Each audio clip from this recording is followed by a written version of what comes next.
Are you Matthew Aldridge? I'm the attorney of fact for Matthew Aldridge. You were what? The attorney of fact. Attorney what? Of fact. Attorney of fact. And what does that mean? You know, right. His authorization to do legal representation. Are you a licensed attorney? No, I'm simply an attorney of fact. Okay. And does that mean you have a power of attorney? What is your name? What is your name? My name? Yes, sir. I don't have. You don't have a name? Pardon? I'm the attorney of fact for the respondent in the error. Well, let me explain to you. Show it to the bailiff and he'll show it to me. Apparently there's a copy here. All right. This is in the state of Tennessee of Cheatham County and Chancery Court, which is filed in the wrong county because in the wrong court, because this is circuit court. You just be quiet. You go to the court, it comes up. You need to listen to me instead of talking, okay? This is a challenge to the standing. The Supreme Court of the United States has stated that no corporation has standing anything to man. And then there's a quotation for Rundle versus Delaware Raritan Canal Company.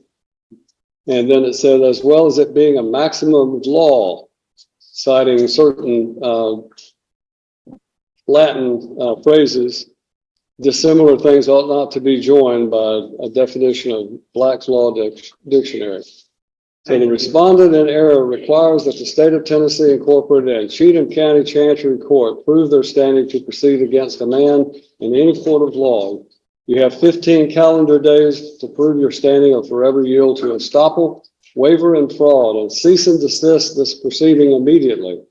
More time is available if requested. And then this was signed by Matthew O'Neill Aldridge. Is that your signature?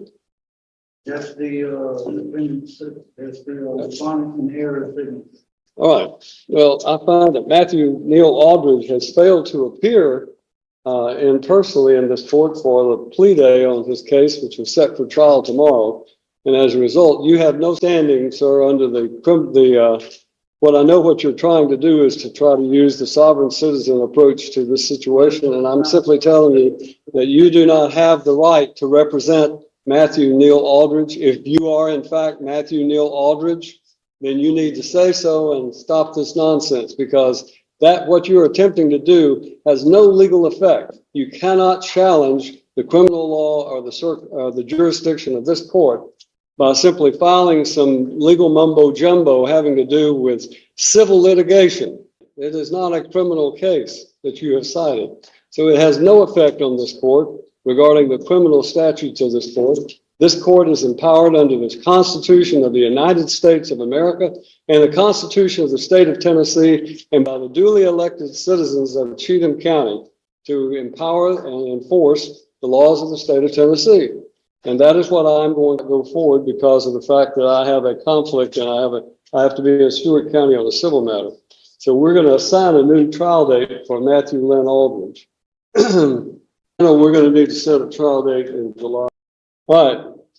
To Matthew Aldridge and the individual standing before me whose name must not be uttered, then we will set a July 15th trial date for Mr. Aldridge. Whatever this document is that you have filed is in fact invalid because it does not cite any valid criminal statute, and therefore I'm denying whatever that might be in the way of a motion. The trial date will be July 15th. The last day for Mr. Aldridge to enter a plea or go to trial will be July the 8th.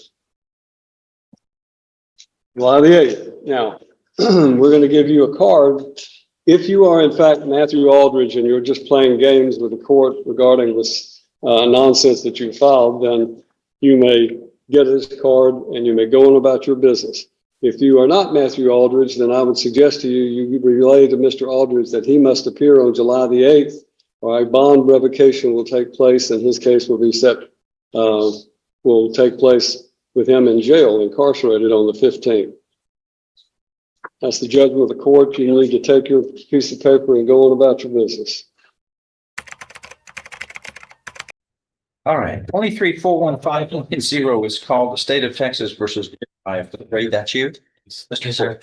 And you're here with Mr. Adams, your attorney, and the state's attorney. Does the defendant waive a formal reading of the indictment and arraignment here? Can we proceed in summary? Yes, sir.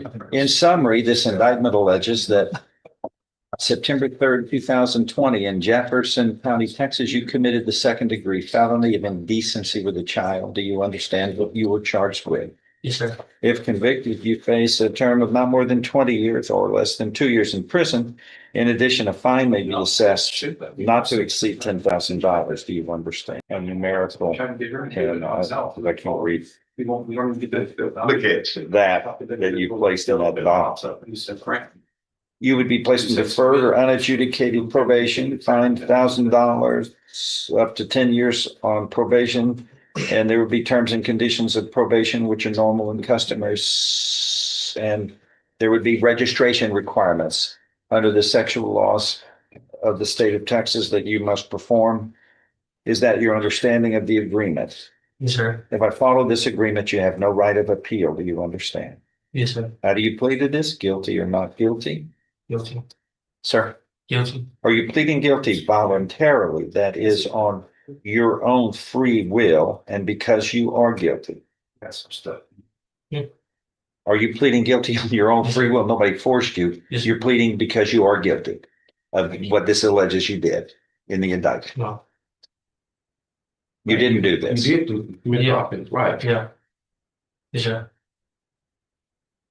What's your final answer? Yes. Yes. Okay. That's not my opinion, but it's up to you, Your Honor, what you say. Okay. I think a post-sentence report is important because I want to know what the focus is.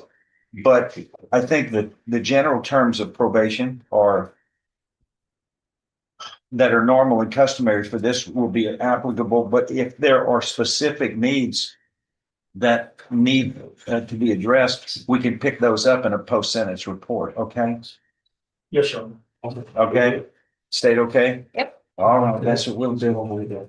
Do you understand the situation here? Yes. Intelligently and because you are guilty. All right. Anything else to add? I'm going to follow this agreement. You need a pen? Yeah, I was right. Yeah, look. Hey, I'll take it. If nothing further, I'm going to find you are pleading guilty today to the second-degree felony of indecency with find you guilty beyond a reasonable doubt. But I'm going to defer any finding of guilt and place you on deferred or unadjudicated probation for 10 years. There will be terms and conditions of probation, which are normal and customary for this type of offense. Also, we will come back after the post-sentence report is made so that we can review this report, all parties. And if there are any additions or changes that need to be made based upon the findings from the probation office, that will have to be included because we want to prevent or deter any further misconduct. Anything? I just wanted to make sure that we're putting him on probation today, but doing what would amount to a pre-sentence report. Yeah, we'll call it a post-sentence Well, because he's been sentenced today. But But it would work contain the just like a same- pre-sentence report. And if there's something that we need, Okay, um, understood. That's all. What's the agree on? how long have you been in jail now? In January 30th. Of this year? Yes, sir. It's about 6 months, 5 months. Yes, sir. How's that working out for you? Yeah, I wouldn't be happy with it. You're not enjoying yourself. No, sir. Can you imagine what 20 years in prison would be like? Are you focused now? Yes, sir.